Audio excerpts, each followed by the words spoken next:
Okay, Shabbat Shalom. Shabbat Shalom. Buenas noches a todos los que están aquí presentes, los que están conectados con nosotros a través de Zoom y de Facebook. Le damos gracias al Padre que estamos de nuevo aquí para continuar estudiando su palabra. Recuerden que apenas empezamos un ciclo nuevo que corresponde al año 5784 y la porción de esta noche es la segunda, que se titula Noah, que en español le dicen Noé, y sabemos que el nombre de Noé está relacionado con o descanso o reposo. Pero antes de leer, vamos a hacer la bendición de esta noche, que dice así: Baruch atah Adonai Eloheinu melech haolam asher bahar banu amin benatan lanu et torato. Baruch atah Adonai noten haTorah. Amén. Bendito eres tú, oh Señor Dios nuestro, Rey del universo, que nos ha escogido de entre todos los pueblos y nos dio su Torah. Bendito eres tú, oh Señor, dador de la Torah. Amén. Así que le damos gracias al Padre que podemos estar aquí esta noche para continuar estudiando su palabra. También le doy gracias que al fin pudimos empezar clase para los niños, así que le doy gracias al Padre Celestial por mi sobrina voluntarió darle clase a los niños, así que ya teníamos el salón preparado, que era algo que habíamos deseado desde hace tiempo, así que le damos gracias y gloria al Padre de que ya tenemos eso. Así que amén, amén, amén, porque nuestros niños son nuestro legado, nuestro futuro, y hay que enseñarle e instruirle sobre la palabra del Señor al nivel de ellos. Okay, y a pesar de que a veces uno piensa que no están escuchando, están escuchando. Okay, porque a veces hacen preguntas que uno dice, ok. Así que gloria al Padre por eso. Como les dije, la porción de esta noche se llama Noah o Noé, que significa descanso o reposo, y se encuentra en el capítulo 6 de Génesis, desde el verso 9 al capítulo 11, verso 32. Y como les dije la vez pasada, nosotros estamos leyendo este año, hemos comenzado con el Humash. Este es de la casa editora Art Scroll, edición Rabino Zion Levi. Y hay otros Humashim que pueden utilizar. Y lo importante de estos Humash, la mayoría de ellos es que Humash solamente tiene los 5 libros, primeros 5 libros de la Biblia, la Torá. Y lo importante son los comentarios, si son comentarios basados en pensamiento judío o hebreo, que es importante que comencemos a conocer cómo ellos entienden la palabra, ¿okay? Que hemos tenido muchos años leyendo comentarios no necesariamente judíos ni hebraicos, pero que yo creo que esta es la mejor forma de entender cómo ellos piensan, cómo ellos ven la palabra y cómo la aplican a su vida. Por lo tanto, es bueno tener un Humash que tenga comentarios. Así que voy a leer de aquí la traducción un poquito diferente a la más común, que es la Reina Valera, pero básicamente el mismo mensaje. Y dice, comenzando así, primero que nada, en esta porción no hay mandamientos, no hay mitzvot. Y dice, estos son los descendientes de Noah. Noah era un hombre justo, íntegro en sus generaciones. Noah se encaminó con Dios o con Elohim. Primeramente aquí el término justo es tzadik, y el término íntegro en el hebreo es la palabra tamim, y hemos dicho en otras ocasiones que la palabra tamim significa que está completo, que no le falta nada, que tiene todo lo necesario para llevar a cabo su propósito, función y rol. Y cuando dice que Noah se encaminó con Elohim, está escrito en un formato, el verbo, que se le llama usualmente el verbo en un tiempo reflexivo, en el sentido de que él mismo tuvo la decisión propia, él mismo se dispuso a caminar con Elohim, que en el hebreo la palabra hit, halech, usualmente cuando un verbo en hebreo comienza con el hit, significa que esa persona, ese verbo el individuo está haciendo que eso ocurra. En otras palabras, él tomó la decisión de caminar con Dios. En el verso 10 dice, Noah engendró 3 hijos, a Shem, a Ham y a Jafet. La tierra se había corrompido ante Dios y la tierra se había llenado de, aquí dice, latrocinio, que en el hebreo es la palabra jamás, jamás, que estoy segura que hemos oído de ese término durante esta semana, lamentablemente. En otras versiones dice violencia, exactamente eso es lo que significa en hebreo ese término jamás. Y no creo que tengo que explicar lo que han hecho y lamentablemente seguirán haciendo, pero sabemos que todo enemigo será derrotado. Verso 12. Vio Dios la tierra y aquí que estaba corrupta, pues toda carne había corrompido su camino sobre la tierra. Dios le dijo a Noah, el fin de toda carne ha venido ante mí, pues la tierra está repleta de latrocinio por causa de ellos. He aquí que estoy por aniquilarlos de la tierra. Haz para ti un arca, que en el hebreo la palabra teva. Y la palabra teva también se utiliza más adelante cuando leamos la historia de Moisés. El arca que la mamá le hizo a Noé, la canastilla para poner a Moisés, también se le llamó teva. Así que tenemos que entender que este arca no es un arca cualquiera, no es simplemente el hecho de querer construir un arca.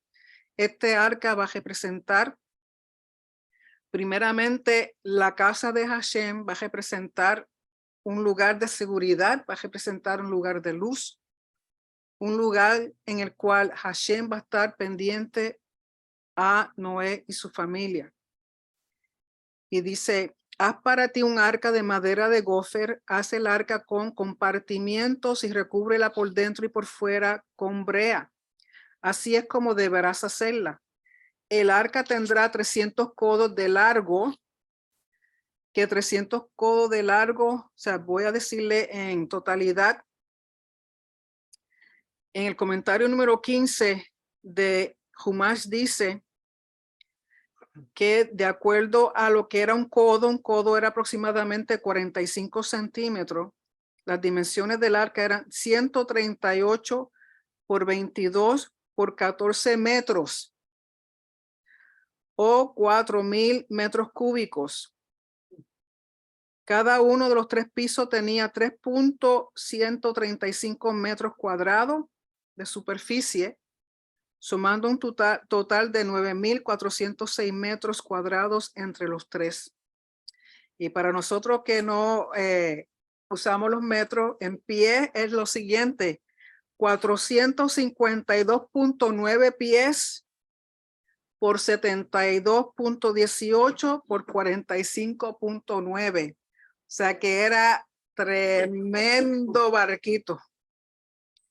Dice, el arca tendrá 300 codos de largo, 50 codos de ancho y 30 codos de alto. Y sabemos que los números en la Biblia no están simplemente por ser números, todo tiene un simbolismo. En el verso 16 dice, una ventana le harás al arca y rematarás su techo con el ancho de un codo. Pon la entrada del arca a su costado. Hazle una primera, segunda y tercera planta, o sea que tiene 3 pisos el arca. Y eso nos va a recordar cuando Hashem le dé la instrucción a Moisés de cómo hacer el Mishkan, el tabernáculo, que tiene tres áreas, 3 lugares. El templo tiene 3 lugares. El arca tiene 3 pisos. El jardín, cuando Hashem creó la tierra, en la tierra puso un jardín y en ese jardín, en la tierra puso un Edén y ese Edén puso un jardín. O sea, tiene planeta Tierra, 1, tiene el Edén, 2, y en el Edén un jardín, 3, de nuevo 3 lugares específicos. O sea, todo es siempre el mismo plano, el mismo diseño, el mismo modelo. En otras palabras, el término en hebreo es tavnit. Tavnit, no hay nada nuevo, es más, hasta aún el ser humano Sabemos que es cuerpo, o sea, carne, espíritu y alma. 3, compartimiento. Estaba explicando, no recuerdo a quién, o quizá lo dije en una clase reciente, aun cuando el cuerpo humano se está desarrollando en el vientre de la madre, cuando es fecundado ese óvulo con el espermatozoide y comienza a multiplicarse esa célula, se forma como una bola, como un globo, y ese globo por dentro se divide en 3 compartimientos. Nada cambia, todo es igual, todo tiene el mismo diseño. Y dice que la entrada del arca era al costado del arca, así como Eva fue sacada del costado de Adán, igual manera. Y aquí la palabra ventana, en el hebreo la palabra sohar, que sabemos, hemos escuchado del sohar, que lo que significa es llenado de luz o algo que ilumina. Por lo tanto, es lo traducen como ventana. Verso 17. Y en cuanto a mí, aquí que estoy por traer las aguas del diluvio sobre la tierra para aniquilar de debajo de los cielos a toda carne en la que haya hálito de vida o ruach hayem, que es ruach o espíritu de vida. Todo lo que hay en la tierra ha de expirar. Empero estableceré mi pacto contigo y tú entrarás al arca. Tú, tus hijos, tu esposa y la esposa de tus hijos junto a ti. Y de todo lo viviente, de toda carne, 2 de cada uno traerás al arca para mantener con vida junto a ti, sean macho y hembra, de cada ave según su especie, y de cada animal según su especie, de cada reptil que se arrastra por la tierra según su especie. 2 de cada uno vendrán a ti para mantenerse con vida. Dan a entender los comentaristas que los animales vinieron voluntariamente al arca. O sea, Noé no tuvo que correr todo aquello por allí buscando los animales, sino que los animales vinieron hacia él y el arca, cuando estaba preparado, ya ellos entraron. Verso 21, en cuanto a ti, toma para ti de todos los alimentos que sean comestibles y almacénatelos para que te sirvan de alimento a ti y a ellos. Noah hizo según todo lo que le había ordenado Dios, así lo hizo. O sea, la obediencia de nuevo, Noah aquí no está cuestionando a Dios, aquí así, Noah, como vemos que en el futuro Moisés va a hacer todo lo que el Padre le dijo a Moisés, él cumplió sin ningún problema, sin cuestionar, simple obediencia. Eso también lo vamos a ver cuando leamos sobre Abraham. Y le pide que, imagínense, tantos animales que yo supongo que según el arca, que son 3 niveles, en el primer nivel van a estar los animales con algún lugar donde los desechos del animal van a caer. Y el segundo piso quizás es el almacén, donde van a estar los alimentos para ellos, no es su familia y los animales. Y luego en el tercer piso yo supongo que es donde ellos van a vivir, donde ellos van a convivir, que tiene lógica con el atrio, con el lugar santo y el lugar santísimo. Recuerden que el lugar santísimo es donde estamos más cerca a Hashem. Y dice, capítulo 7.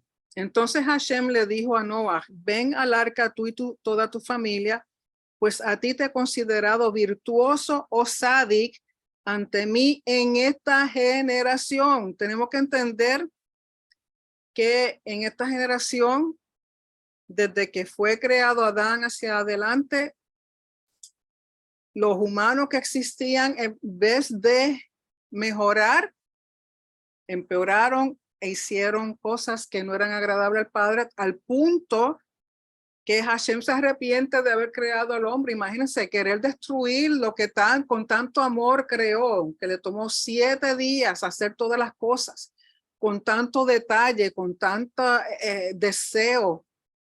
Y vemos que todo llegó a una corrupción que no quedaba otra cosa que empezar de nuevo.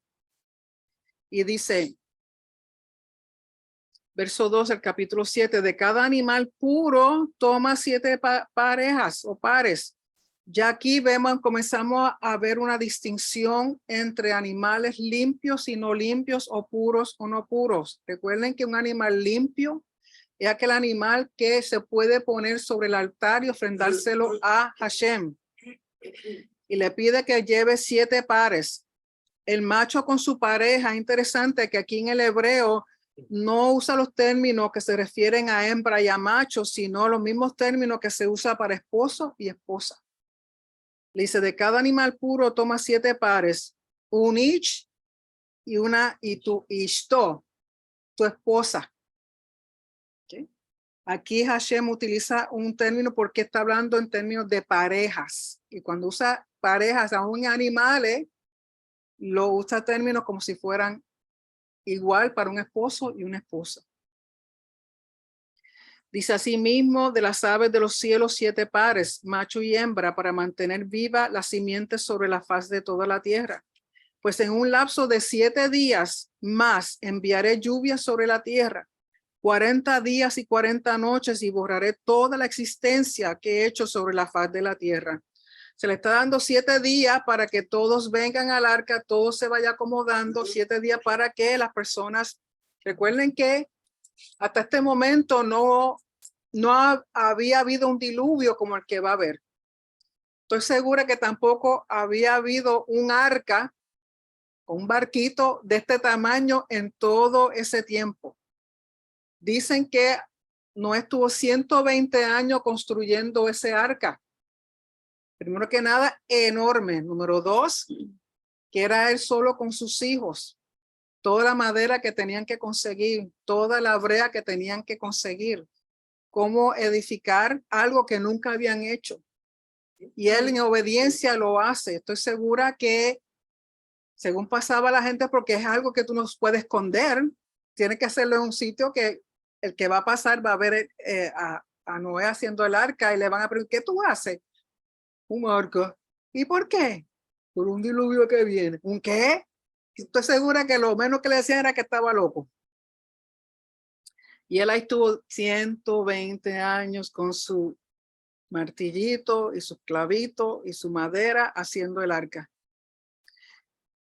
Entonces Hashem dice que en 7 días enviará lluvia. Interesante que utiliza el término 40 días y 40 noches. Recordemos que el número 40 es el valor numérico de la letra Mem. Y la letra Mem es la misma letra que se usa para la palabra Mayem, que son aguas. Y aquí las aguas van a traer caos, que usualmente lo que representa la Mem de aguas y el número 40 caos. Porque recuerden que el patrón de Hashem es que del desorden crea orden, del caos crea orden.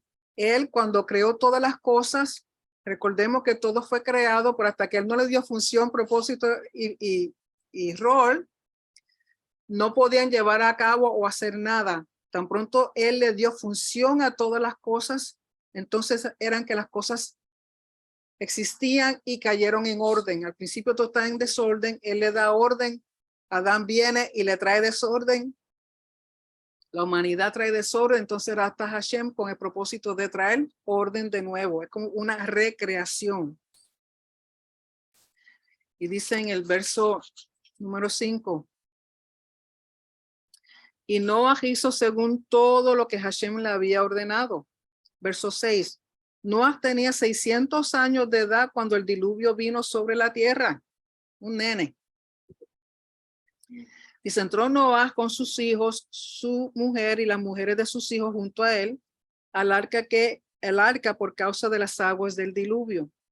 Del animal puro, del animal que no es puro, de las aves y de cada reptil que se arrastra por la tierra, de 2 en 2 acudieron a Noah e ingresaron en el arca, macho y hembra, tal como Dios le había ordenado a Noah. Y sucedió después del lapso de 7 días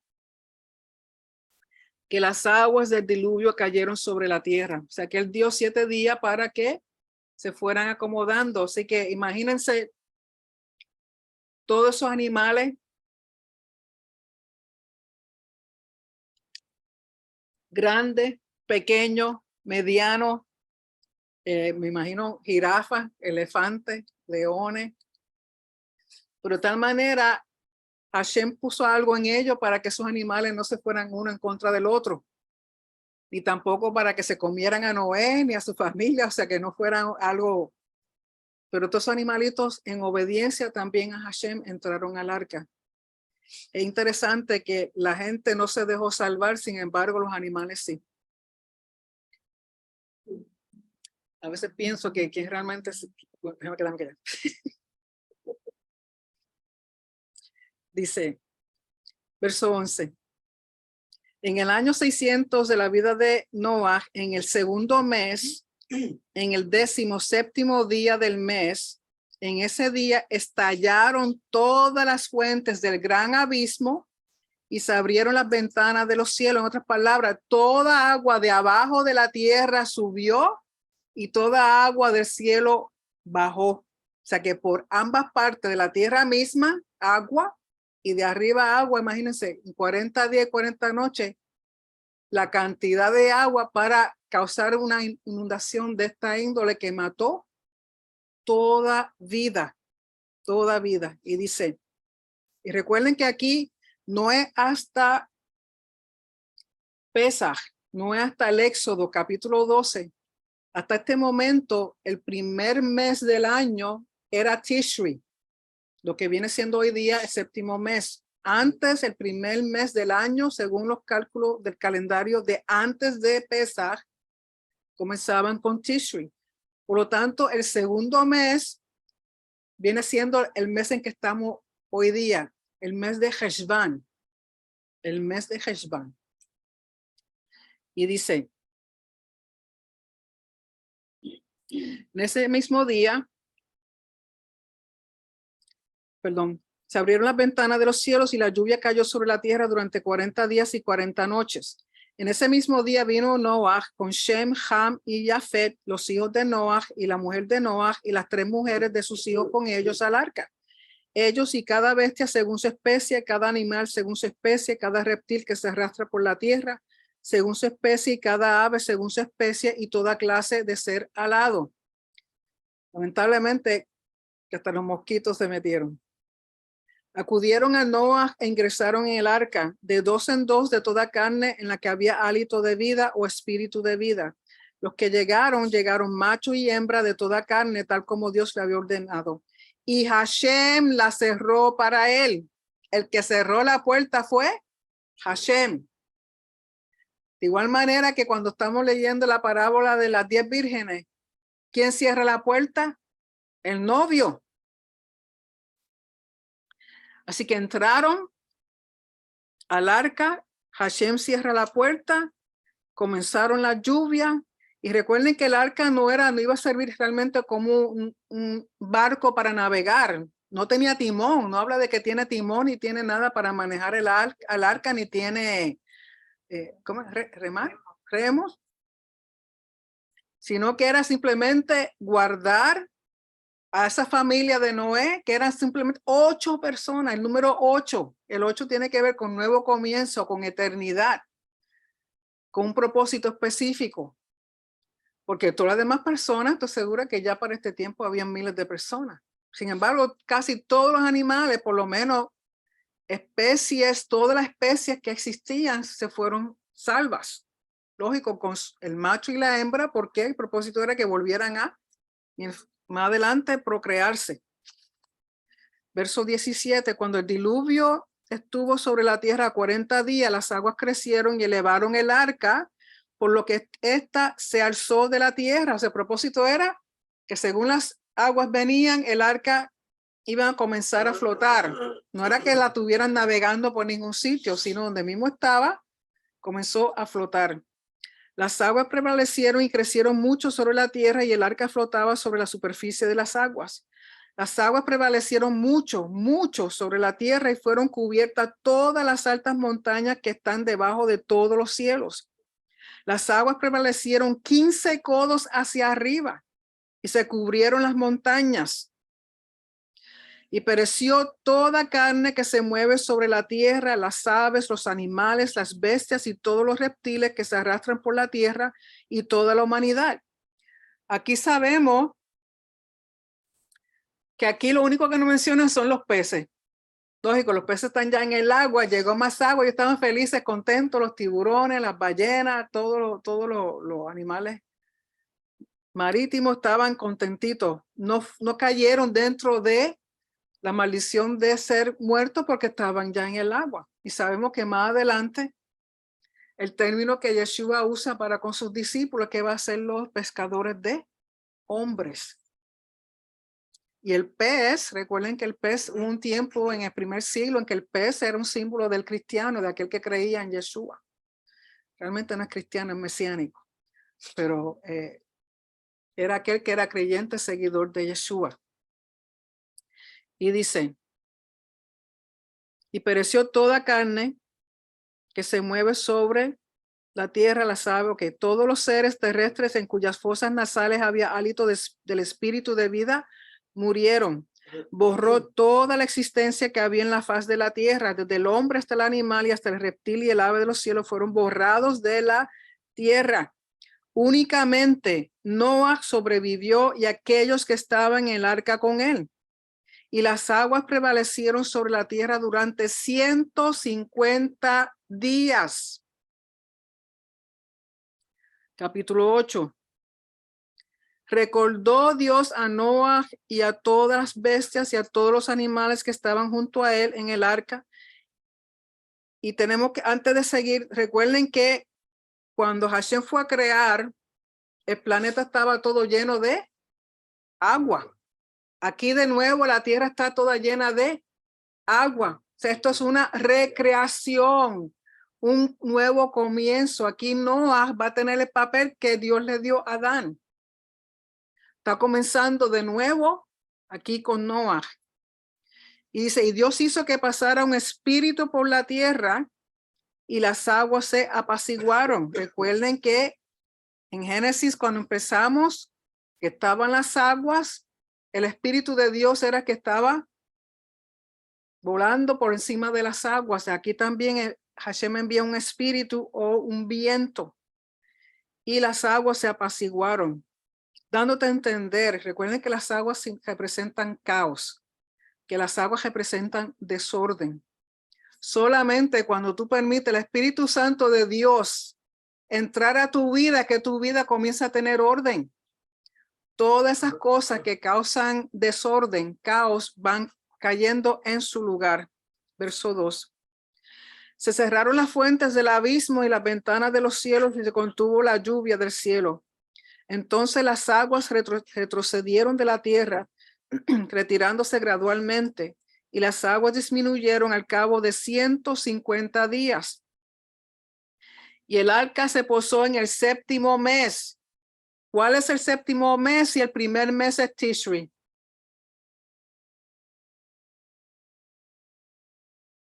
Aviv, Nisan.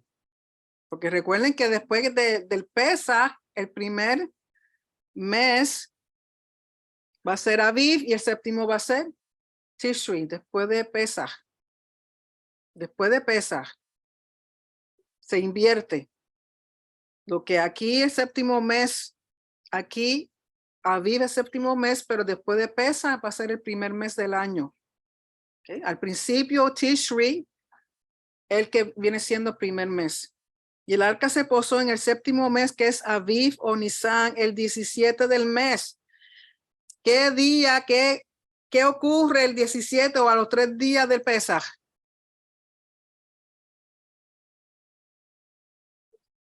Resurrección. Es una causalidad que al mismo tiempo en que el arca se posa, es el mismo tiempo en que Yeshua resucita. Y el arca se posó en el séptimo mes, el 17 del mes, sobre los montes de Ararat. Aquí dice los montes de Ararat. Yo no estoy de acuerdo con que es Ararat, y hay muchos de los comentaristas rabínicos que tampoco creen que fueron los montes de Ararat, y les voy a explicar ya mismo por qué. Y aunque aquí en este comentario dice que fue el primero de Sivan, no sé por qué mencionan a Sivan, porque si séptimo mes es Aviv, realmente es Aviv, pero aquí mencionan Sivan anyway. Dice, y el arca se posó en el 7º mes, el 17 del mes, sobre los montes de Ararat. Las aguas fueron disminuyendo continuamente hasta el 10º mes, que viene siendo Tamuz, el mes de Tamuz. En el 10º mes, el 1º del mes, se hicieron visibles las cumbres de las montañas. Si es el 1º del mes, viene siendo ¿qué? Una nueva luna, un nuevo mes. Y sucedió al cabo de 40 días que Noah abrió la ventana del arca que había hecho.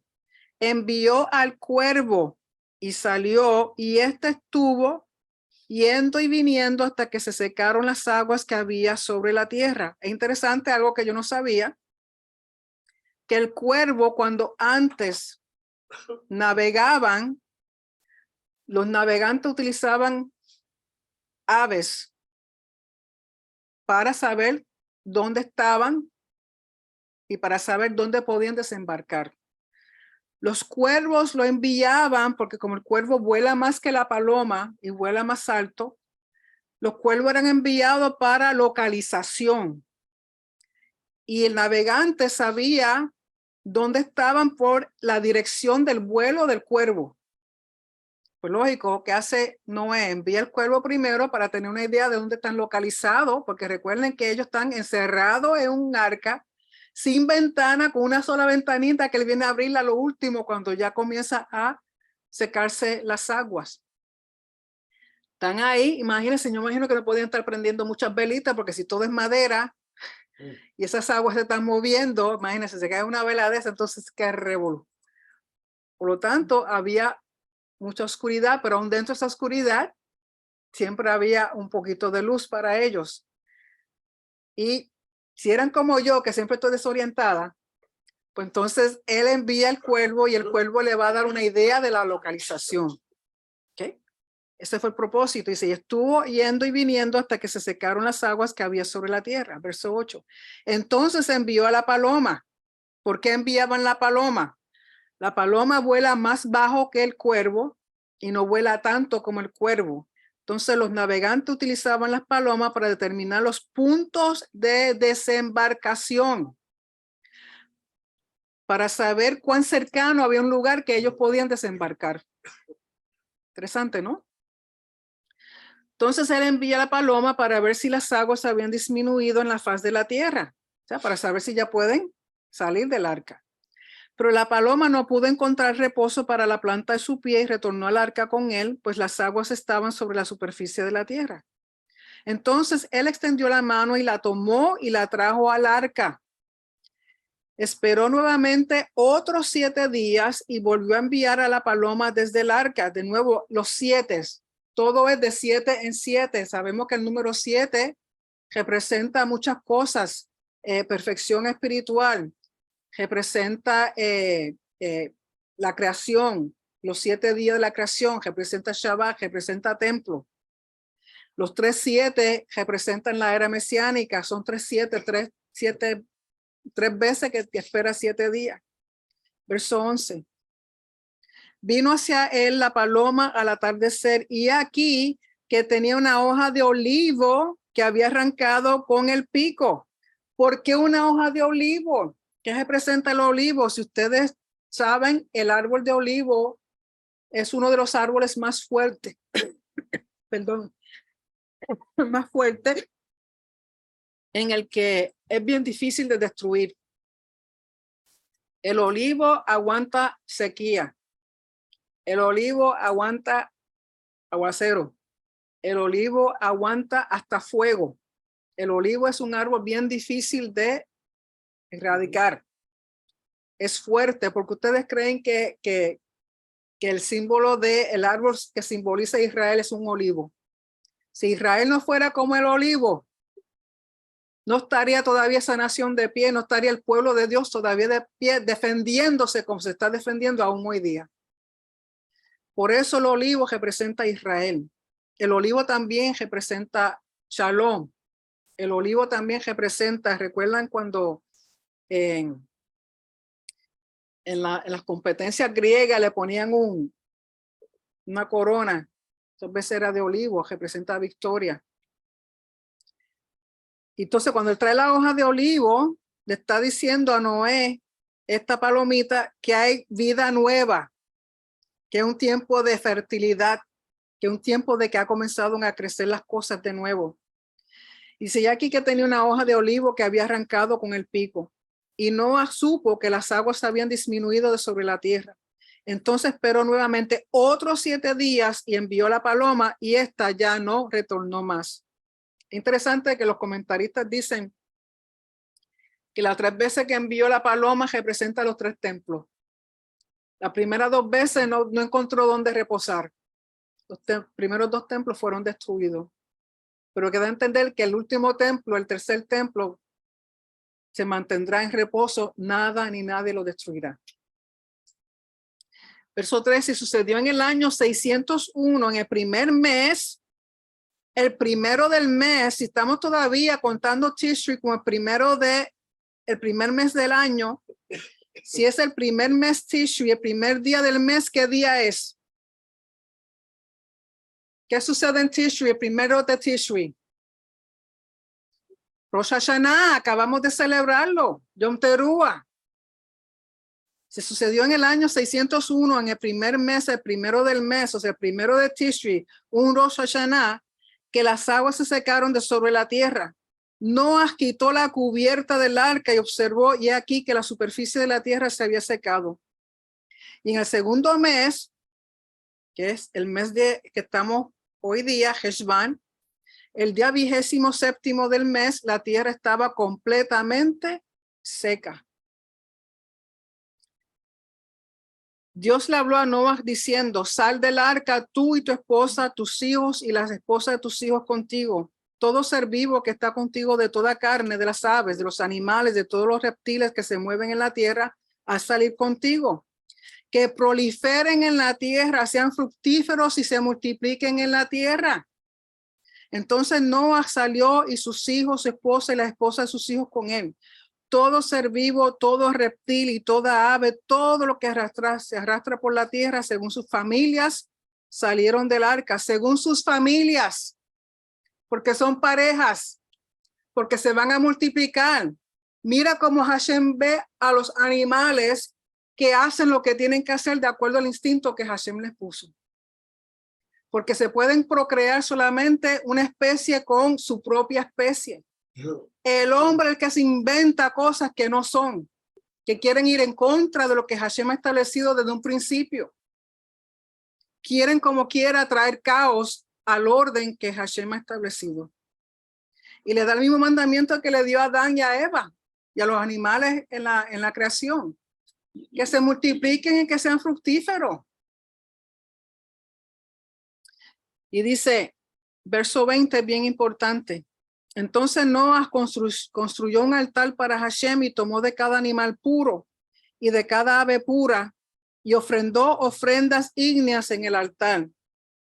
Aquí el altar, esta ofrenda no es tan solo para darle gracias a Hashem, porque los guardó, los protegió, los salvó, sino que a establecer un altar está restableciendo la soberanía de Hashem sobre la tierra, está rededicando la tierra, la nueva creación, de nuevo al soberano. Hashem olió el agradable aroma y Hashem dijo en su corazón, no maldeciré más a la tierra a causa del hombre, ya que los designios del corazón del hombre son malvados desde su juventud. La maldad proviene del corazón del hombre. Cuando empiezan a echarle culpa a diablo, a Satanás, a demonio, a espíritu, a lo que sea, se están quitando la responsabilidad. La maldad proviene del mismo hombre. Todo lo malo que existe es el mismo hombre. Pero como Adán y Eva comenzaron con las culpas, pues siguen, no, aquella cosa, no. Usted es responsable de sus decisiones, de lo que usted haga. Dice, ni tampoco heriré más a todo ser vivo como he hecho. Mientras la tierra permanezca, el tiempo de la siembra y la cosecha, el frío y el calor, el verano y el invierno, el día y la noche, no cesarán. No cesarán. Capítulo 9. Dios bendijo a Noah y a sus hijos y les dijo, sean fructíferos y multiplíquense y colmen la tierra. El temor y el terror a ustedes estarán sobre todas las bestias de la tierra y sobre todas las aves de los cielos y en todo lo que se mueve sobre la tierra y en todos los peces del mar. En su mano son entregados. Le dio el mismo dominio que le había dado a Adán. Y le dice, y te van a temer a ti. Tú no le temas a ellos, porque imagínense, solamente está Noé con su familia, rodeado de tanto animal. Pensarían, esos animales no pueden comer o no pueden destruir. Pero él dice, no, ellos te van a temer a ti. Tú eres el que va a tener el dominio. Todo lo que se mueve y tiene vida será alimento para ustedes. Ahí se terminó el ser vegetariano. Ahí comenzaron a comer carnecita. Todo lo que se mueve, y cuando dice todo lo que se mueve, recuerden que es todo lo que Hashem dice que se puede comer. No venga a inventarse, aquí me puedo comer mi buena chuletita con arroz blanco y garbanzo con patitas de cerdo. Sorry, eso no es lo que quiere decir eso. Todo lo que se mueve y tiene vida será alimento para ustedes, como la verde vegetación, les he dado todo. Y algo que vuelve y recalca en el libro de Levítico dice, pero carne con su vida, su sangre no habrán de comer. Sin embargo, exigiré la sangre de ustedes que pertenece a sus almas. De cada bestia la reclamaré, pero del hombre, de cada hombre por su hermano, exigiré el alma del hombre. En otras palabras, si un animal mata a un ser humano, Hashem tiene que tomar venganza de esa muerte. Y si un hombre asesina a otro, también Hashem tiene que tomar venganza, porque la vida le pertenece a aquel que la dio, que es Hashem.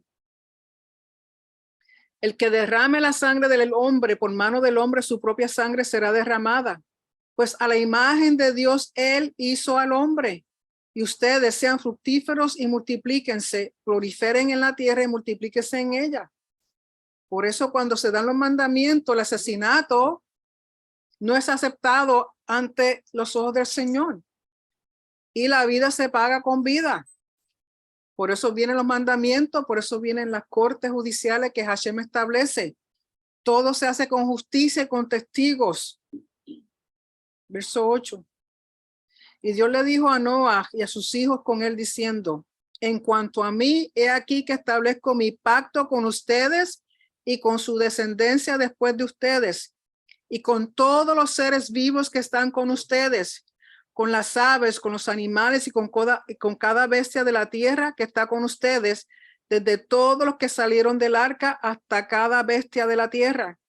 Y confirmaré mi pacto con ustedes. Nunca más toda carne será aniquilada por las aguas del diluvio y nunca más habrá un diluvio que destruya la tierra. Este pacto es no tan solo con Noé, toda la humanidad después de Noé. Y con toda la creación y con todos los animales.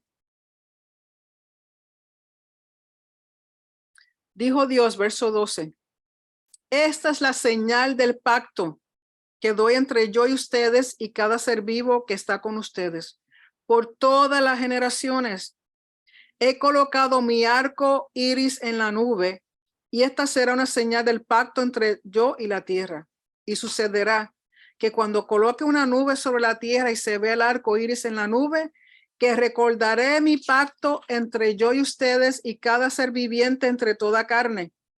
Y el agua nunca más volverá a ser un diluvio para destruir toda carne. O sea que el arco iris es la señal de este pacto para cuando salga Hashem acordarse de este pacto.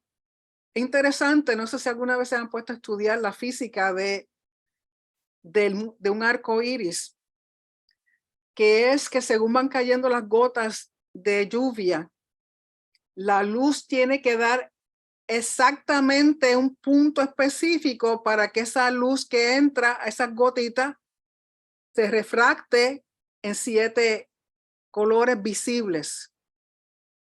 Imagínense cómo tienen que estar esas gotitas para que se vea un arco completo Digan ustedes si eso no es en sí un milagro.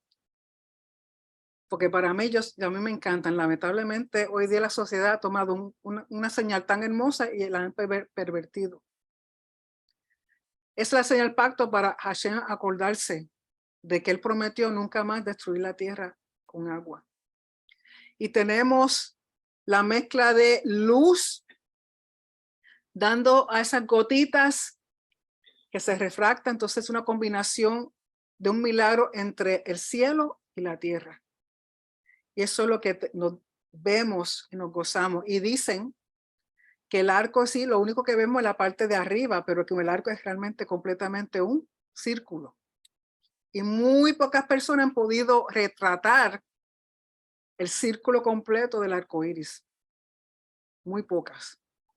Pero se ven 7 colores visibles, porque sabemos que hay colores que nosotros como humanos no podemos ver, que son los que van del lado ultravioleta e infrarrojo.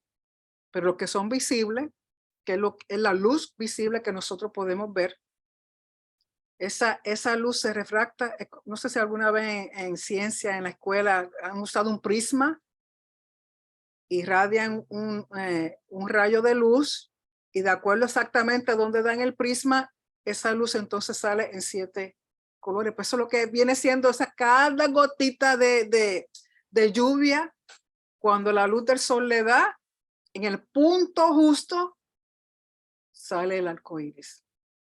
Y ese es un recuerdo del pacto. Imagínense cuántos años lleva esos arcoíris saliendo. Y a veces se ven doble.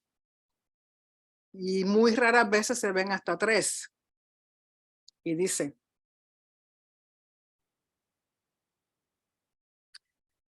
y el agua nunca más volverá a ser un diluvio para destruir toda carne. El arcoíris estará en la nube y yo la contemplaré para recordar el pacto eterno entre Dios y cada ser viviente de entre toda carne que está sobre la tierra.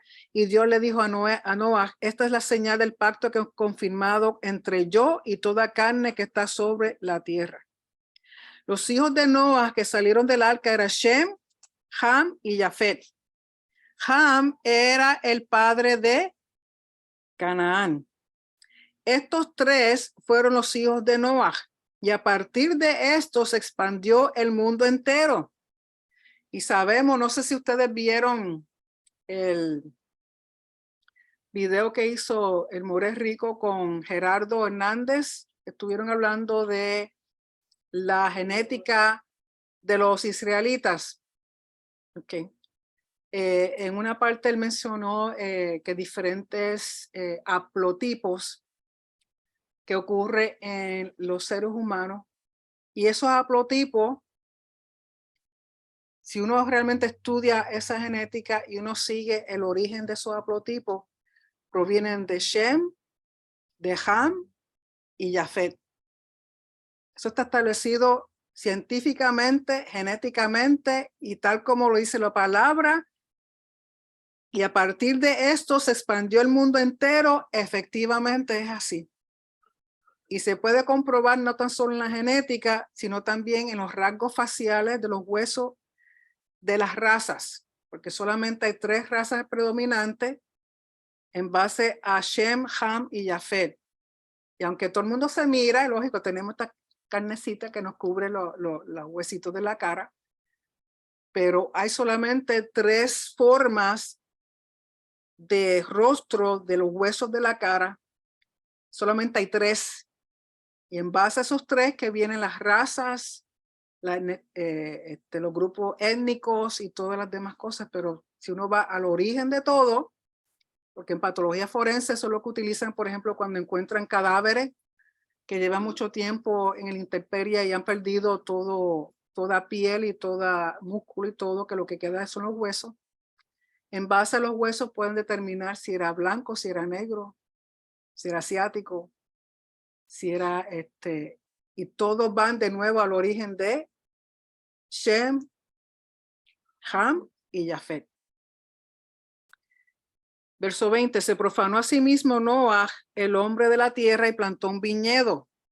Cuando dice que se profanó fue porque recuerden que aquí pasa de un verso a otro y uno piensa que sembró una uvita y al otro día se tomó su vinito. Recuerden que lo menos que tarda una siembra de uvas son 3 años mínimo para entonces usar esas cosechas y hacer vino. Por lo tanto, tuvo Noé sembrando, cultivando y mínimo 3 años para entonces cuando él se hizo su vinito y se estaba tan contento que se le fue la mano.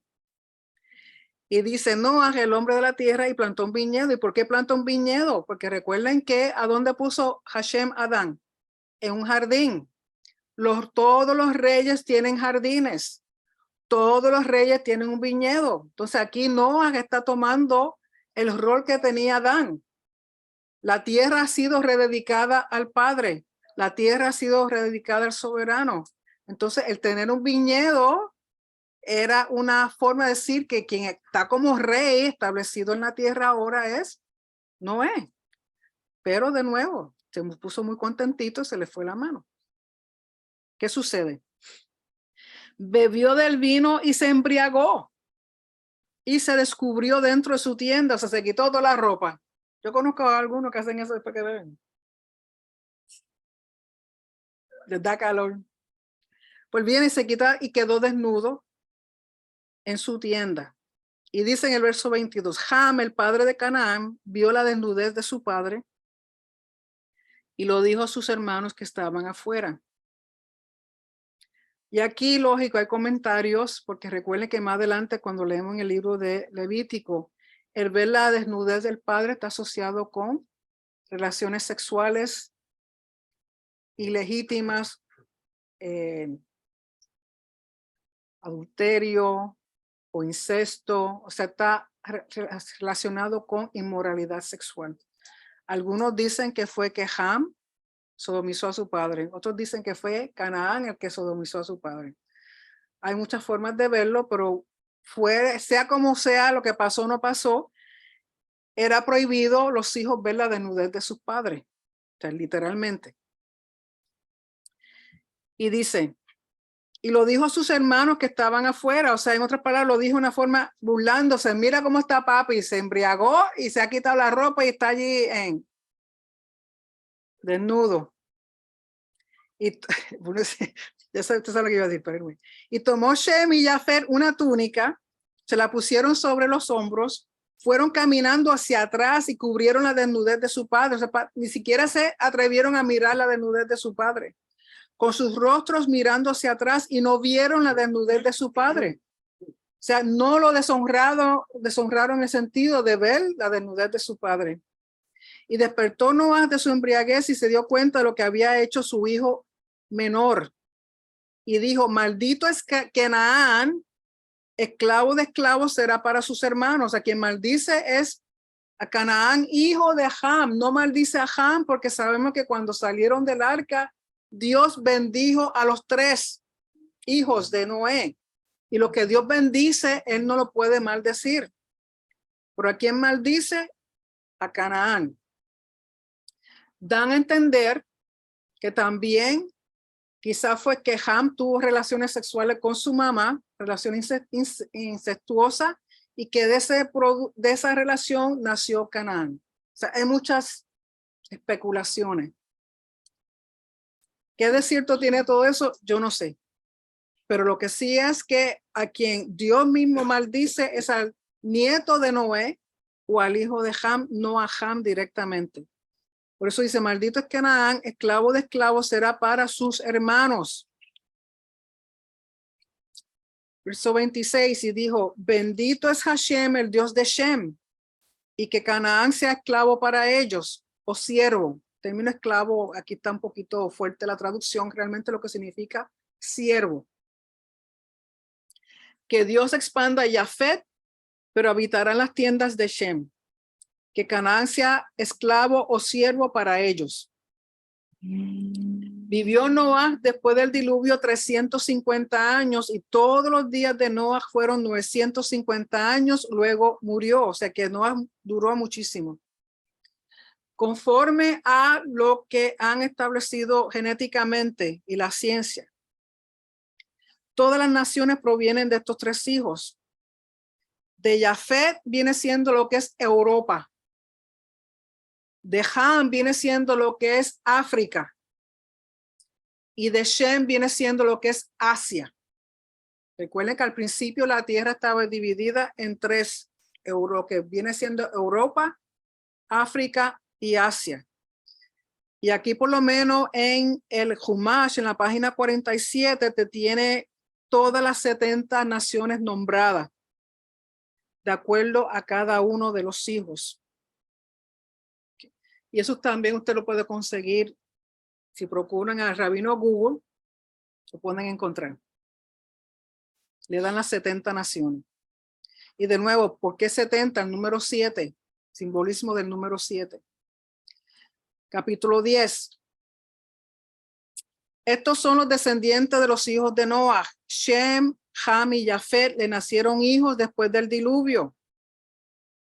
Los hijos de Jafet, Gomer, Magog, Madai, Yaván, Tubal, Meshech y Tiras. Los hijos de Gomer, Ashkenaz, Rifat y Togarma. Los hijos de Yaván, Elisha y Tarshish, los Kitim y los Dodanim. A partir de ellos se separaron las islas de las naciones en sus territorios, cada una según su idioma, por sus familias en sus naciones. De los hijos de Ham, Cush, Mitzraim va a ser Egipto, Put y Canaán. Los hijos de Cush, Seba, Javila, Safta, Raama, Safteja. Los hijos de Raama, Sheba y Dedán. Verso 8 dice, Cush engendró a Nimrod. Él fue el primer hombre poderoso de la tierra. Fue un poderoso cazador ante Hashem. Por eso se dice como Nimrod, un poderoso cazador ante Hashem. Es interesante que de Nimrod dice muchas cosas. Le voy a decir lo que dice el comentario aquí sobre Nimrod. Dice, antes de Nimrod no hubo guerras ni monarcas. Él subyugó a los babilonios hasta que lo coronaron rey, tras lo cual se dirigió a Siria, donde construyó grandes ciudades. La Torá lo llama poderoso cazador, expresión que Rashi y la mayoría de los comentaristas interpretan en sentido figurado. Nimrod atrapaba a las personas con sus palabras, incitándolas a rebelarse contra Dios. Él fue precursor de los hipócritas que se cubren con mantos de piedad a fin de engañar a las masas. Su primera conquista, que sentó las bases para su posterior construcción del imperio, fue Babel, que pasó a ser el centro del imperio babilonio de Nebuchadnezzar. Babel fue una de las principales ciudades de la antigüedad. Que cuando dice poderoso cazador, era cazador de las almas de los hombres, no tanto que era cazador de los animales. Y dice en el verso 10, el comienzo de su reinado fue Babel, Erech, Akkad y Calné en la tierra de Shinar. Shinar lo que viene siendo luego Asiria. De esa tierra salió Ashur, Asiria, y construyó Nínive. Rebohot, Ir, Calá y Resén entre Nínive y Calá, que es la gran ciudad. Y Misraim engendró a Ludim, Anamim, Lehabim, Naftujim, Patrusim, Casluhim, de donde surgieron los filisteos y Caftorim. Canaán engendró a Sidón, su primogénito, y a Jet, y el Jebuseo, el Amorreo, el Jerbuseo, el Ebeo, Tolofeo. Después la familia de los cananeos se ramificaron y la frontera del cananeo se extendía desde Sidón en dirección hacia Gerar hasta llegar a Gaza, en dirección hacia Sodoma, Gomorra, Adma y Zeboim hasta llegar a Lasha. Estos son los descendientes de Ham, según sus familias, por sus idiomas, en sus tierras, en sus naciones. Recuerde que Ham iba a ser esclavo o siervos de Shem, que de donde provienen los israelitas, y de Jafet. aquí todo lo que han nombrado que provinieron de Ham, que a través de Canaán son todos enemigos de Israel desde un principio. Menciona Gaza, de donde provienen los filisteos.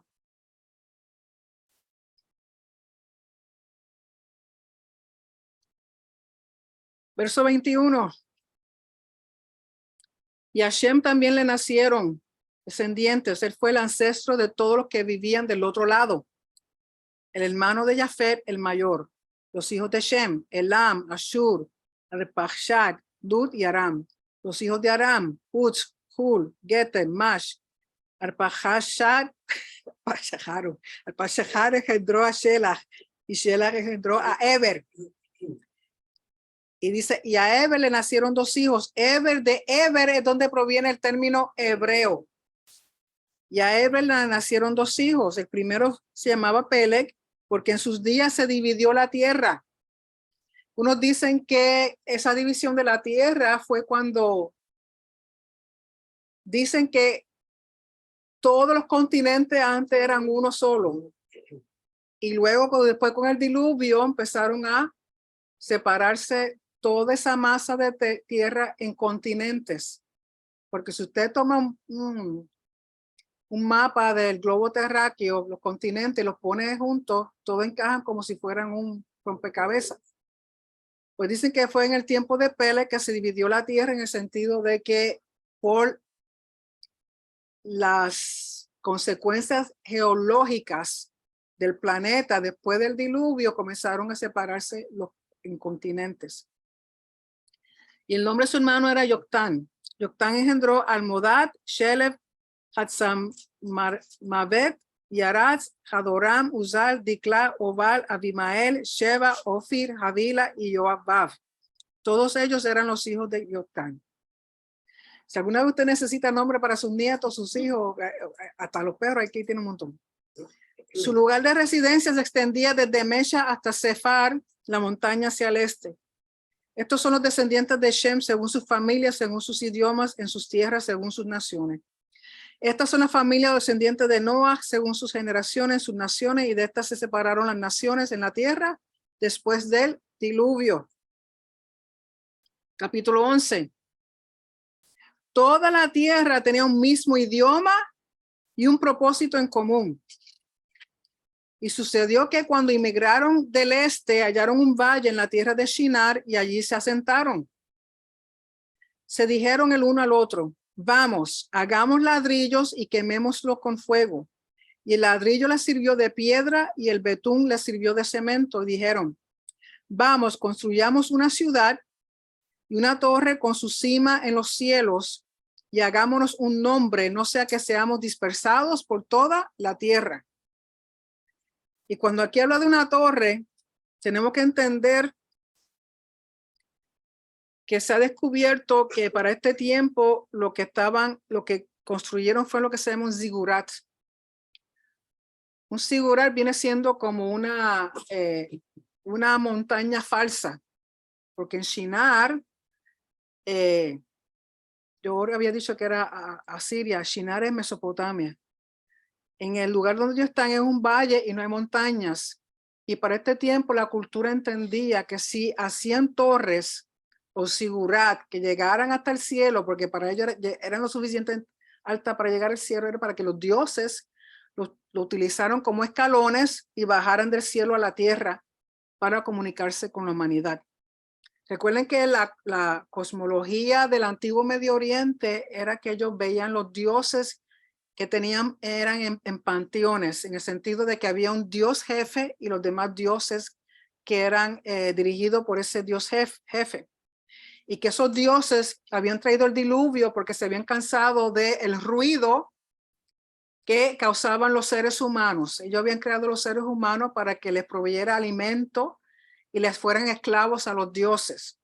Al quejarse mucho los seres humanos y hacer mucho ruido, los dioses se cansaron y enviaron ese diluvio para destruir. Y aún en los mitos de muchas de estas naciones, si lo buscan, son mitos parecidos a lo que se habla en la Biblia de la creación de Noé. Cada uno de esos mitos tenía un ser especial que esos dioses salvaron y de ahí pues continuó la tierra poblándose. Entonces ellos quieren ahora hacer una montaña o un tipo de torre en la cual esos dioses pueden usarlo para bajar a la tierra. Esas torres, esos sigurat, por dentro no tenían nada. No eran un templo, eran más bien como una escalera. Y en la cima de ese sigurat o de esa montaña falsa, le hacían un cuartito al dios donde le ponían su camita, una sillita, una mesa, o cuando bajara tuviera donde descansar y le pudieran llevar alimento y cosas así. Lógico, para Hashem, él no necesita que le pongan escalones para bajar. Pero, ¿qué sucede? Sí utiliza el término descender porque era lo que entendía en aquel tiempo la cultura de que los dioses descendían a la tierra. Pues entonces Hashem desciende, dice en el verso 5, descendió Hashem a ver la ciudad y la torre que construyeron los hijos del hombre. Y Hashem dijo, he aquí que son un pueblo con un solo idioma para todos. Y esto es lo que comienzan por hacer. Y ahora, ¿acaso no debería negárseles todo lo que se propusieron hacer? Vamos, bajemos y confundamos su idioma para que uno no entienda el idioma del prójimo. De nuevo aquí Hashem habla en plural. Recuerden que cuando él comenzó a ser el ser humano, él dice, hagamos al hombre a nuestra imagen y semejanza. ¿Quiénes son? Hagamos. ¿Quiénes son los que están alrededor de él? Se entiende que es el concilio de seres espirituales o ángeles que tienen a su alrededor. Así como hay 70 naciones, los comentaristas dicen que Hashem tiene 70 ángeles o mensajeros que son los jefes y que son los que vigilan las naciones, que cada nación tiene un ángel que le corresponde. Esa nación con ese ángel, entonces es como si fuera ese concilio o esa corte celestial, están ahí para darle notificaciones al Padre con respecto a estas naciones. Entonces, cuando él le dice, bajemos, miramos, confundamos su idioma, está hablando de estos 70 ángeles o mensajeros que tienen que ver con las 70 naciones existentes hasta ese momento. Y dice, y los dispersó Hashem desde allí por toda la faz de la tierra y dejaron de construir la ciudad. Es por eso que se llamó Babel, porque fue allí donde Hashem confundió el idioma de toda la tierra y desde allí Hashem los dispersó por toda la faz de la tierra. O sea, lo que ellos temían de ser dispersos, exactamente lo que les ocurre. Estos son los descendientes de Shem. Shem tenía 100 años cuando engendró a Arpajashad, 2 años después del diluvio, y vivió Shem 500 años tras engendrar a Arpajashad y engendró hijos e hijas. Arpajashad vivió 35 años y engendró a Shelah, y vivió Arpajashad 403 años tras engendrar a Shelah y engendró hijos e hijas. Shelah vivió 30 años y engendró a Eber, y vivió Shelah 403 años tras engendrar a Eber y engendró hijos e hijas.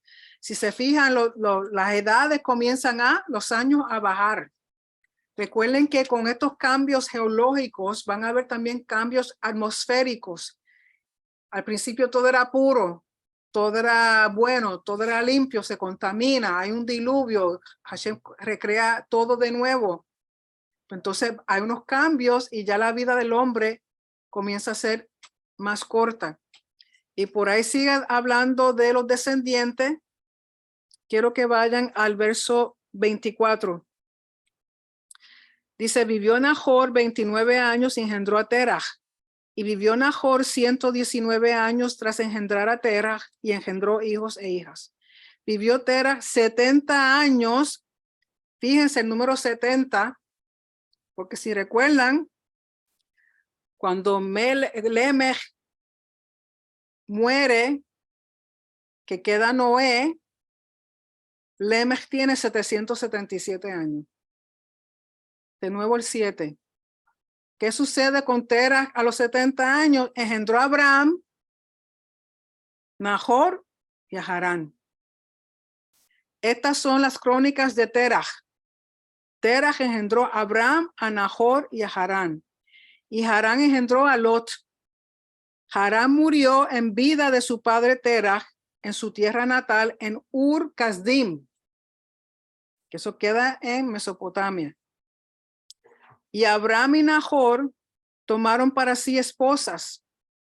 La esposa de Abram se llamaba Sarai. La esposa de Nahor se llamaba Milca, hija de Harán, el padre de Milca y el padre de Isca.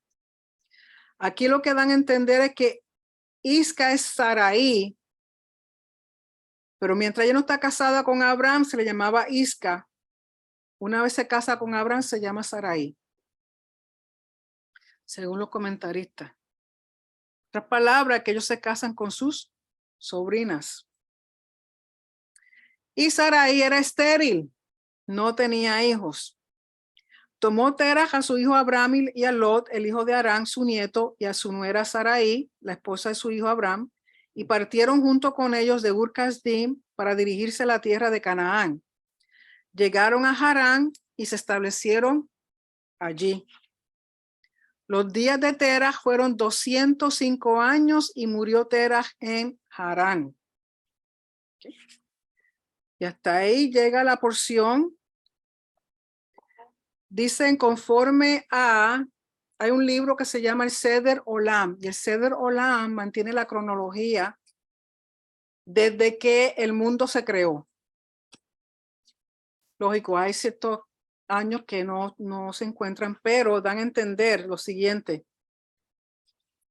que en el año que murió Terach fue el 2083 desde la creación, mientras que el año en que nació Abraham fue en 1948 desde la creación. Ese 1948 le debiera sonar a ustedes familiar, porque en 1948 de este tiempo nació Israel de nuevo como nación, después de miles y miles de años sin ser nación. ¿Casualidad? No creo. Pero ese libro no lo tengo, no lo he encontrado, es difícil encontrarlo. Se llama Seder Olam. Seder Olam. Y le da todos los años dando a entender que como duraban tanto, que muchas de estas personas se llegaron a conocer, se da a entender que Adán llegó a conocer a algunos de sus bisnietos, que Noé llegó a conocer, creo que Abraham tenía 50 y pico de años cuando Noé ya estaba corriendo por ahí. Así que es interesante verlo, la cronología de ellos. Así que como siempre vamos a tener un momentito, un minutito para preguntas o comentarios. Déjenme ponerle aquí para que puedan abrir su micrófono. ¿Alguno de ustedes aquí tiene alguna pregunta? Yo tengo una pregunta. Sí, dígame. Cuando el Padre dijo hagamos al hombre a imagen y semejanza nuestra, pensé que Yahusha ya estaba con él, porque Juan dice era la palabra Bueno, en el principio cuando él dice hagamos al hombre a nuestra imagen y semejanza, lógico, el que está hablando es la memra, el logos, el verbo. ¿Okay? No es Yeshua como tal, porque Yeshua es el nombre que lleva esa manifestación de Hashem en la tierra cuando nace como hombre. Yeshua es su nombre en ese momento porque su rol y su función va a ser de salvación. Pero al principio que existente, la manifestación en términos verbal y creativa es lo que en arameo se llama memra, que en el griego se llama logos y que en el español le decimos el verbo o la palabra, que es lo que va a ser Yeshua en un futuro, como hombre. Pero en términos del ámbito de la esfera espiritual, esa memra, esa palabra creativa es la manifestación del Padre en una forma que se puede comunicar en esta esfera de esta tierra, esta esfera natural, en esta esfera física. O sea que el Padre desciende en la forma de Cuando dice que Dios descendió, en sí no es Dios, sino la manifestación de Dios, que es la memra, que es la logos, que es el verbo.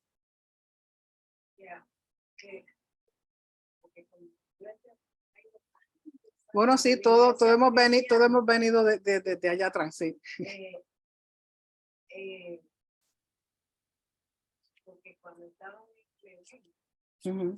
él le habló De nuevo, cada vez que se menciona que Dios habla o que piensa o que siente, es a través de esa manifestación que es el verbo, la palabra o el membra. le dice a Eva que va a ir Ujú, entonces porque yo entendí porque tú sabes ujú. se refería a que la justificación que él le dio primero lo cubrió y después tengo entendido que significaría que iba a unir Jerusalén. Bueno, sí, cuando él le habla, le está dando los mensajes a Adán y a Eva, sobre todo a Eva, de que la semilla del enemigo va a herirlo en el calcañar y él le va a herir la cabeza. Así está hablando de un Mesías en un futuro. O sea que ya fue la película. Cuando el Padre está organizando todo, entonces Yeshua no está ahí. No, Yeshua no está porque Yeshua es la manifestación. Es lo que va a ser un futuro Yeshua. Esa manifestación verbal, esa manifestación que se puede escuchar, esa manifestación que se puede hasta cierto punto ver y sentir y presenciar, no es Yeshua. Se llama Memra, Logos o Verbo. O el príncipe del pacto o el mensajero del pacto, pero en ese momento no se llama Yeshua. Porque Yeshua es el nombre que se le da a cuando esa memra, ese verbo se hace carne. Que es el mismo Padre que se humaniza. Es y no es una manifestación del Padre, pero no es el Padre como tal, porque el Adonai, Hashem, Yod-Heh-Vav, el Padre, no puede verse. Entonces tiene que enviar una representación de él, pero él como sí, como tal, porque a la vez que limitamos ese Padre Celestial, lo limitamos y lo queremos ver, imaginar, ya no es eterno. Como es eterno y vive en una esfera eterna, no puede directamente dejarse ver ni presenciar, sino que utiliza una representación, una manifestación. Sí, toma un proceso en lo que uno va entendiendo eso, pero no es Yeshua al principio. Yeshua es el nombre cuando toma carne, cuando toma cuerpo y viene aquí porque Yeshua significa salvación y viene con ese rol y ese propósito. Al principio era el verbo creativo, el memra, la palabra, lo que se manifestaba en aquel entonces de esta manera en aquel momento. Caleb. Shalom, pastora, bendiciones. ¿Me escucha? Deja ver si tengo aquí, espérate. Select speaker. Mira a ver si te habla ahora, Caleb. ¿Sí? Ahora sí, perdóname. Shalom, shalom. Estuvo muy interesante lo de los 3 niveles del arca, donde Ajá. se conecta con el templo Sí. pero mientras estaba estudiando, ¿verdad? La paracha esta semana, pude notar, ¿verdad? En el plano espiritual que tenemos que procurar, ¿verdad? Llegar a un nivel del arca, a una madurez en el sentido de que guardar la fiesta, el Shabbat, se procurar entrar en ese arca. Ujú, Entonces, yo compartía, ¿verdad? Una reflexión donde debemos nosotros de pasar de nivel a nivel. En el primer nivel se encuentran las personas que no han aceptado a Yeshua, que viven en el mundo, ¿verdad? Sin fe y esperanza. ujú, En el segundo nivel, pues están las personas que aceptaron a Yeshua, pero su batalla está en la mente y en el corazón. O sea, que le falta todavía. ujú. Y en el tercer nivel son las personas, ¿verdad? Que aceptaron a Yeshua, van a la iglesia, le sirven al Eterno, pero le falta algo más, que guardar los mandamientos, la Torah. Ese sería un cuarto nivel. O sea, eso es lo que yo pude ver, ¿verdad? En el plano espiritual. Bueno, sí, está muy buena la correlación. Recuerda que son 3 planos, no son 4. Sí, sí, sí, por lo menos en el plano contextual son tres, Sí. pero en Pero el sí se puede ver de esa manera, seguro, se puede aplicar de esa manera.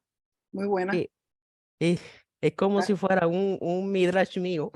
sí, sí, sí, muy bueno. Gracias, Caleb. Ok. ¿Alguien más tiene alguna pregunta, un comentario? Sí, comentario. 2 comentarios. Te digo, la medida de alta era 800 pies y pico. Entonces, Sí, yo aquí, y yo tengo aquí que una cancha de fútbol americano tiene 360 pies de punta a punta. fue más grande que una cancha de fútbol americano, Y sí. de lado a lado tiene 160 pies. Bueno, sí era enorme, Sí. Entonces, enorme, enorme. el otro comentario fue que me llamó la atención, el comentario de Rambán. Sí, que hablaba de las 7 especies de animales que no limpios. Sí, los animales limpios. Él dice que él dice que eso no llegaron por sí mismos. Eso, el comentario que él dice, Sí, comenta. que eso lo buscó él. Entonces lo está comparando como con ofrenda, que cuando uno da una ofrenda, que no sea una cosa así tan fácil, que uno Exacto, tiene sí, que como trabajar por ella y darle lo mejor. exacto. Atención eso, ese comentario que él hizo ahí. Sí, el comentario de que de los animales que no eran puros, todos entraron Sí, fácilmente a sí mismos, pero que Rambam dice que los animales que eran puros, Noé tuvo que irlos a buscar, que nos quiere dejar saber que la ofrenda que le traemos a Hashem no debe ser algo fácil, sino algo que nos cueste, que procuremos darlo con intención, con sabiendo que lo que estás trayendo, le estás trayendo lo mejor, que te costó buscarlo y traerlo. Sí, muy interesante el comentario de Rambam. Gracias. Por eso digo que Jumás te va a dar una perspectiva y unas cosas que jamás ni nunca lo va a encontrar en un comentario del otro campamento. Sí, dígame.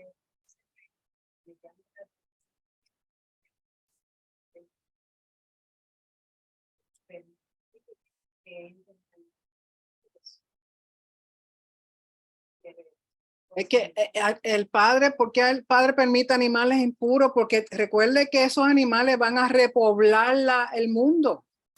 Él le dice, los puros va a llevar 7 pares de puros y un par de los impuros, porque es el propósito de eso es que se van a multiplicar y llenar la tierra de nuevo de animales. Si no, imagínense, no tendríamos animales en la tierra, no tendría yo mi perrita, si no fuera así, hubiera sido así.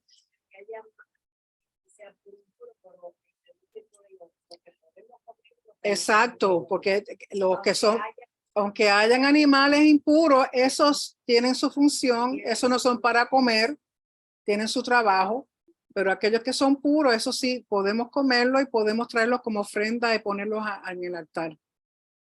Sí, pero tenía que poblar de nuevo la tierra con los animales. Y aunque fueran impuros, son animales que no es para comer, sino que tienen su función dentro del planeta. Exacto, función.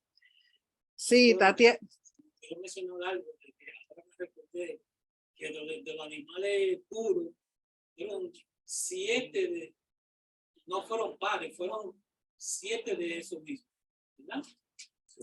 no, son 7 pares. 7 pares. 7 pares porque él no se puede comer todo, digo, no comérselo, no puede ofrendarlos todos porque si no, tienen que dejar para que se multipliquen. 7, porque Ramán dice que le hizo así porque así ellos podían comer de esos animales que eran limpios. Sí, pero también tiene que dejar para que se multipliquen, porque si se los come todo Y para la ofrenda y también. para la ofrenda. O sea, tiene que dejar suficiente para ofrendar, para comer y para que se multiplicaran. Tiene que darle tiempo, así como él esperó 3 años para tomarse su vinito, tiene que dejar animales que también se comiencen a procrearse. Por ejemplo, si llevó gallitos y gallinas, no se lo podía comer todo, tiene que dejarle que pusieran su huevito y se empezaran a multiplicar, porque imagínate. O sea, Dios dijo, coge más de esto para que te sirvan para ofrenda, para que te sirvan para comer y para que puedan multiplicarse. Eso que ellos tienen como, por ejemplo, 7 pares de ovejas, ¿verdad? Vamos a suponer 7 pares de Sí. ovejas, o sea, la oveja con Sí. su ovejo, o sea, Sí. el macho y la hembra. Sí. Sí. Y además recuerda que también un ejemplo de la oveja, la piel, la lana se usaba para cubrirse y hacer otras cosas. La leche de las cabras, las ovejas, las vacas. ¿Okay? Sí, Tatiana. Sí, tengo una curiosidad, pastora. Mire, Sí. los hijos de Noé, Sem, Cam y Jafet, Ujú. ellos agarraron cada uno su rumbo, las naciones, y después empezaron como a moldearse su apariencia física. Por ejemplo, asiáticos se fueron para Asia, ¿no? Que era la descendencia de usted, Sí, pero, ya ven, me dijo. sí, O pero ellos, o Dios Ajá. los hizo ya así con su fisionomía, cada uno diferente. bueno, da a entender que las características que se ven en estas 3, vamos a dividirlo en tres naciones o continentes o razas distintivas, que es la europea, la africana y la asiática. ¿Okay? Porque aún de los asiáticos, estamos hablando de Shem, está hablando de Asia en términos general, pero aún en Asia ahí está incluyendo lo que es el Medio Oriente, lo que va a ser Israel, lo que va a ser Irán, lo que va a ser Irak, o sea, todos esos sitios. Pero da a entender que genéticamente y en términos de los huesos, se pueden distinguir 3 tipos de huesos de cara únicos en todo el planeta.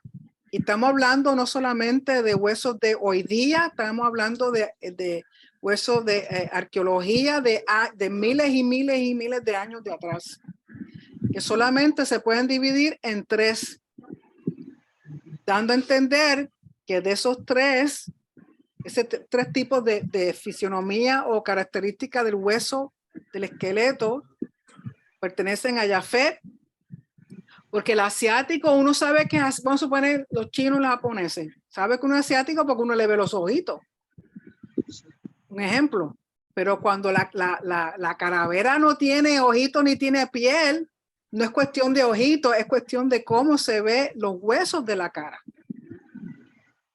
¿Ok? Es los huesos, estamos hablando de los huesos, las características de esos huesos, los pómulos, las cuencas de los ojos, o sea, la forma del cráneo de la calavera como tal, tiene unas distinciones que solamente se pueden clasificar de 3 maneras. Okay. Y van a pertenecer o a Jafet, a Ham o a Shem. Estamos hablando de hueso, no de distinción, porque uno cuando le ve la carita uno sabe si es puertorriqueño, si es dominicano, si es italiano, si es irlandés, si es, pero aquí estamos hablando de hueso. Que la distinción es el hueso, no las facciones. Ok. Y otra pregunta, pastora, muchas gracias. Sí. Sí. Y otra pregunta, mire que otras otras culturas, otro, por ejemplo, India. Ellos Ujú. dicen que el mundo no puede tener 6.000 años, pues ya vamos para 7. Ellos dicen que no, que nosotros hemos existido antes y hay mucho más años antes de, o sea, Bueno, porque ajá, científicamente, o sea, si vamos a hablar de bíblicamente, los 6 días y los 7 días de la creación lo podemos multiplicarlo a que van a ser 7,000 años. El año 7,000 va a ser el milenio y de ahí la eternidad. Se ha comprobado científicamente basado en la ley de Einstein, de la relatividad. Usando la ley de la relatividad en fórmulas súper largas, complicadas que ellos tienen, esos millones y millones de años que este planeta tiene, cuando uno utiliza la ley de relatividad, concluye que realmente cae dentro de los 6 días de la creación y lo que hablan de los 6,000 o 7,000 años de la creación. Y eso hay un científico judío, el doctor, me parece que es Schwartz, que aún está vivo. Él escribió un libro respecto a eso. No sé si lo tenga en español, pero yo lo he mencionado en otras clases. Y él comprueba que vamos a suponerle que al mundo, al planeta, creo que ya va por 13 millones de años.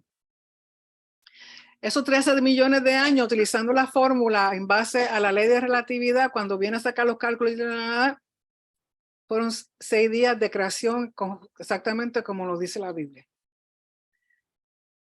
Lógico, yo no le puedo explicar la fórmula, ni le puedo explicar todo lo que él dice porque está en base a física, ciencia física, pero él dice que sí, que la ciencia de hoy día, aunque digan que son 15 millones de años, esos 15 millones de años, conforme a la ley de relatividad, concuerda con los 6 días de la creación. Y conforme al Sefer Olam, según el judío, el calendario judío, estamos en el año 5,784. Algunos dicen más o menos 210 de diferencia o 100 y pico de diferencia, pero que estamos más cerca de los 6,000 que de los... Pero hay evidencia científica de que sí es tal como dicen los científicos y también es tal como dice la Biblia. ¿Ok? No sé si eso ayude o no ayude. gracias, sí. Ok, a la orden. Familia Bazán. Shalom, pastora, Shalom, ¿cómo está? Bien, gracias al Padre. ¿Y ustedes cómo están? Bien, ahora un poquito de alivio, ahí está refrescando un poquito, hubo mucho calor, esperamos las lluvias por este lado. Pastora, Bien. sabemos que el Eterno prometió la tierra de Canaán a nuestro padre Abraham. Y yo estaba leyéndola por allá, me preguntaba si había una división, digamos, por los hijos de Noé, en especial, me llamó por el que maldijo al nieto de Noé, a Canaán, y yo pensaba si esa tierra, la que le prometió a nuestro padre Abraham, sería del mismo Canaán. Sí, porque recuerda que aunque le llaman Cananeo y Canaán en el área que lo que viene siendo hoy día Israel, para aquel tiempo Canaán era una expansión de tierra enorme, incluía lo que viene siendo el terreno de la tierra de Israel hoy día. Porque recuerda que de Canaán venían los jebuseos, los jeruseos, todos los feos, entonces están incluidos dentro de ese grupo de personas en esa área. Entonces, toda esa tierra, digamos, pertenecería entonces al nieto de Can. De Ham. Canaán. Sí, Ham, su hijo, el hijo de Ham es Canaán, que viene siendo nieto de Noé. Y hubo un montón de tierra que se le llamó, o sea, Canaán era el término general para un montón de tipos de razas o de familias o de tierras. Wow, déjame enseñar. Es lo que hizo mi sobrino en su clasecita de Biblia, el Arca de Noé. Ahí está Noé, lo más lindo. La Toma, primera papi. clase. Azrael, here's your picture. Thank you. Oh, it's for me? Oh, thank you. Ay, qué lindo. Mira mi regalo. Thank you. Gracias. O sea, Canaán es el término general que se le daban a todos esos grupos de personas, de naciones dentro de esa tierra. Es un término general. Es, por ejemplo, cuando dicen americano. Hay que distinguir Norteamérica, Suramérica, América Central.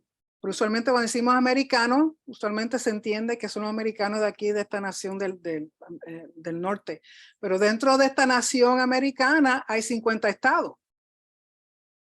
¿Ok? Es como decir Canaán, es el término general para toda esa región, pero dentro de Canaán habían otros estados, otras familias, otras naciones que están incluidas. Entonces, la parte que le corresponde a Israel, lo que viene siendo cuando Hashem le dijo, toda esta tierra de Canaán, recuerda que dentro de esa tierra estaban todos los feos, todos los hebeos, todos los jebuseos, todos los feos.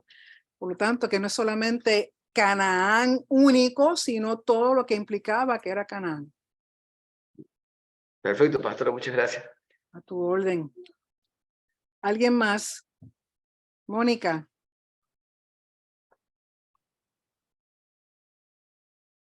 Hello, Mónica. ¿Me fuiste? ¿Alguien más tiene alguna pregunta, comentario? Titi, Mi amor, ¿cómo estás, Tati? ¿Ya me tienes la cama preparada para allá? Voy para allá. ya que está todo listo. Ok, ¿estás bien? Todo bien, gracias al Eterno. Qué bueno. ¿Tienes alguna pregunta, Tati? No, solo saludar. Ah, bueno, está bien, está bien. Aquí de aquí también te envían saludos. ¿Quién Ya me mismo- manda saludos? ¿Quién me manda ya saludos? mismo nos Dígame. vemos. ¿Quién está Dios ahí lo mandándome permite. saludos? Mónica, dime. No te oigo. Tienes que abrir el micrófono. Ah. Mónica, déjame ver si puedo, es que no me deja.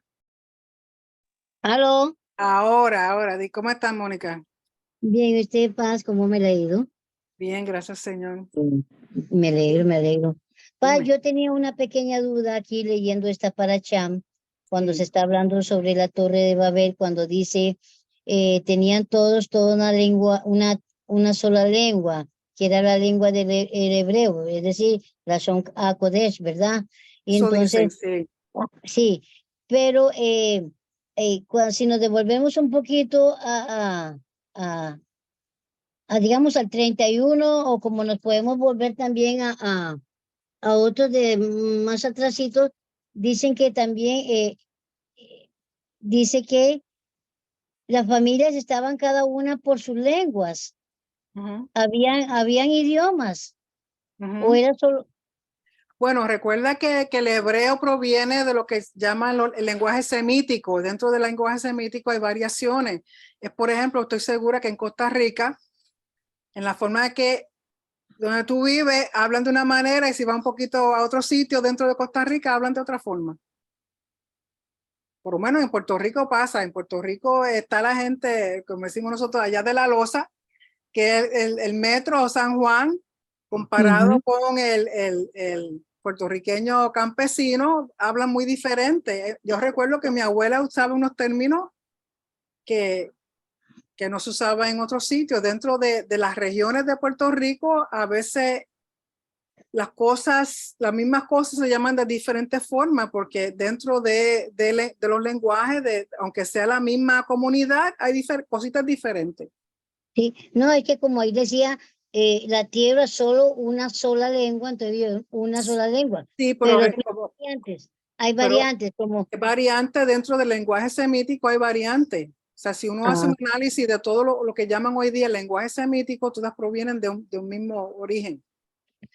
Pasi, una preguntita. Sí. Esto de las lenguas no tiene que ver nada con las lenguas que cuando uno estaba anteriormente en el otro campamento y que las lenguas y que esto, no. No. O la lengua, porque yo pienso ahorita, actualmente, no como antes, ¿verdad? Ahorita que estoy estudiando la Torah, Yo siento que lo que le llaman lenguas ahora son idiomas, para traducir, como cuando uno le dicen, dice el Señor que te va a enviar fuera a las naciones, ¿me entiendes? Y la gente dice, uy, me va a sacar del país y esto, pero cuando uno dice, digamos yo en mi lugar, yo me desenvuelvo con muchos turistas, entonces el Señor no me sacó a las naciones, es más, vea que me está trayendo a las naciones acá y yo les Exacto. platico a ellos un poquito, ¿me Exacto. entiende?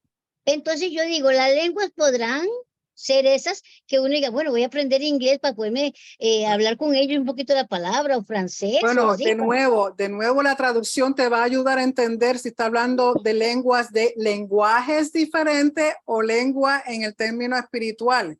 Un ejemplo, cuando hablan de lenguas, si el Señor te envía a un sitio como profeta, supone que te envía a la China, te puede dar lenguaje de hablar chino sin tú saber chino, pero tienes que comunicarte con ellos y es una forma de una lengua.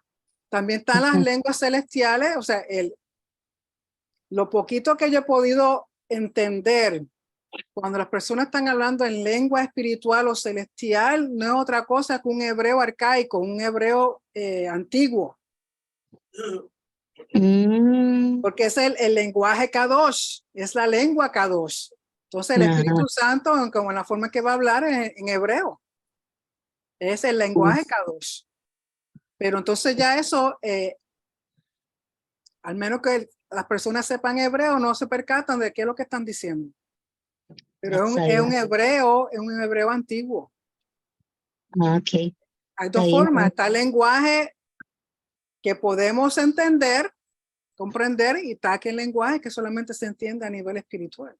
Por aquí Sí, está no, hablando de lenguaje, como estamos hablando nosotros ajá, ahora en español. Idiomas. Ajá, sí. Ok, entonces sí hay, aunque estemos aquí ahorita en la Torá y el camino, conociendo cada día más al Eterno, sí hay lenguaje, de lengua que digamos, si uno puede estar en una congregación, una teilá y alguien puede empezar a hablar así en lengua y uno dice, "Oye, pero ¿qué es esto?" Sí lo hay. Señora, eso no se ha eliminado. Ah, ok. Los dones del Espíritu Santo no se han eliminado. El Espíritu Santo tampoco se ha eliminado.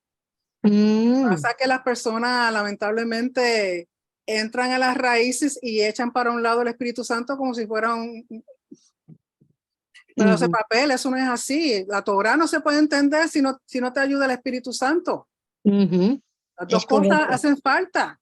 Hacen falta. El que me diga que puedes y lo sabe todo sin el Espíritu Santo está mintiendo. Así es. Por lo tanto, sí, las lenguas existen y sí, yo sé que se habla en lenguajes celestiales o espirituales, como quieran llamarle. Y para mí, lo poquito que he podido entender es un hebreo antiguo, lo que se habla, porque es el lenguaje Kadosh. Ajá. Eso no va a cambiar. A mí no me importa que quién sea el que lo diga, eso no cambia. Es el Perfecto. lenguaje del reino y quieran o no quieran, tienen que algún día hablar hebreo. Así que es mejor que empiecen desde ahora. Ah, qué bueno, está bien. ¿Ok? Muchas gracias, Mora. A la orden. Sí, Torah. Shalom, shalom, pastora, soy yo, Nubia. Sí, Nubia, ¿cómo estás? Muy bien, gracias, Abba. Amén. Solamente, ¿cómo puedo yo, poner a Sem, Can y Jafet en los continentes actuales, doctora? Sé que dijo que era África, Europa y Asia. ¿Cómo Sí, lo puedo colocar? Sem, bueno, ¿quién corresponde? Y cada bueno, uno de ellos. lo que pasa que aquí, por lo menos el Humás tiene los nombres de las naciones, nombres antiguos. Tendría que ir uno por uno y ver qué se llaman hoy día.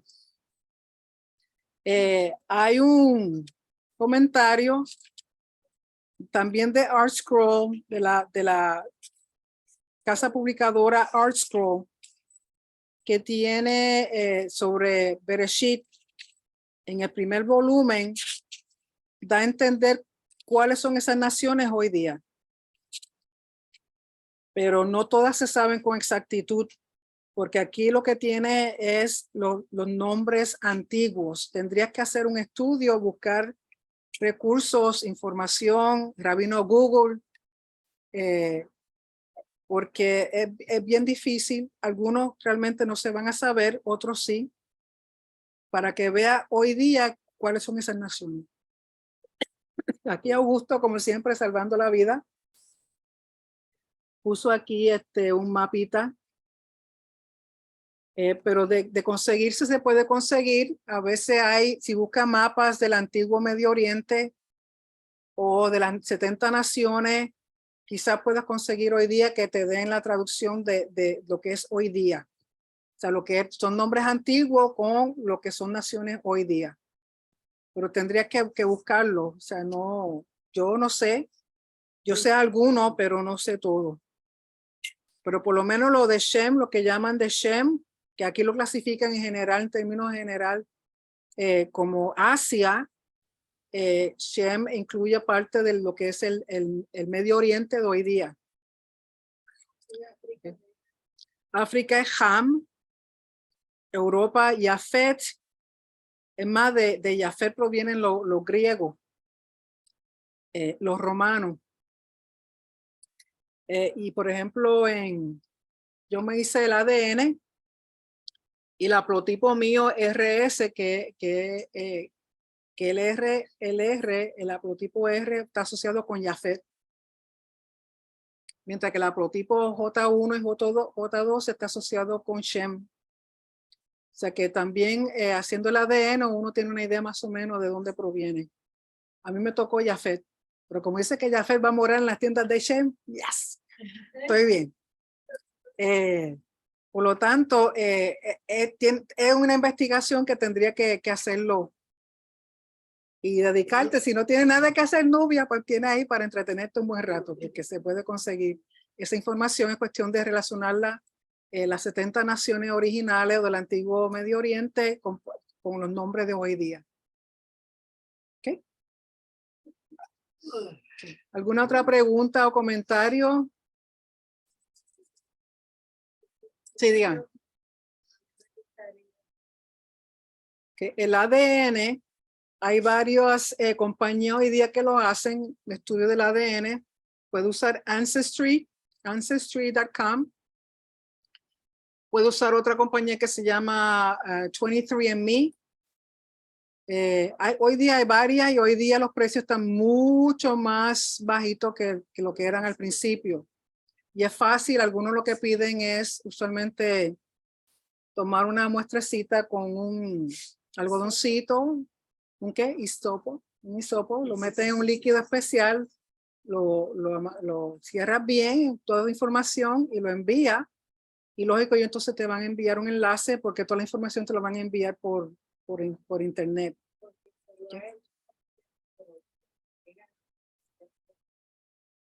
O sea, es que hay diferentes estudios, dependiendo lo que si uno simplemente un ADN general, pues lo que va a enviar es información general.